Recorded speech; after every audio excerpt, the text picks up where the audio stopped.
America में नए सदर के इंतखाब के लिए वोटिंग 5 नवंबर को होगी, लेकिन क्या आप जानते हैं कि सदारती इंतखाब में अवाम की जानिब से ज्यादा वोट हासिल करने वाला उम्मीदवार जरूरी नहीं कि मुल्क का नया सदर है। अमरीकी सदर का इंतखाब आम वोटर नहीं करते। नए सदर का इंतखाब इलेक्टोरल कॉलेज के वोट करते हैं।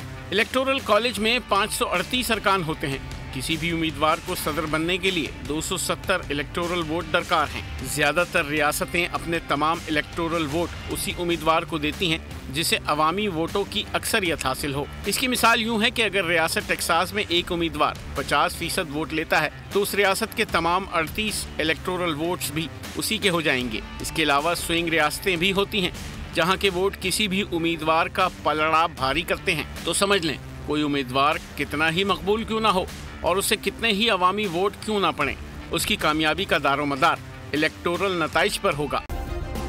सब्सक्राइब करें और बेल दबाएं ताकि कोई खबर रह न जाए।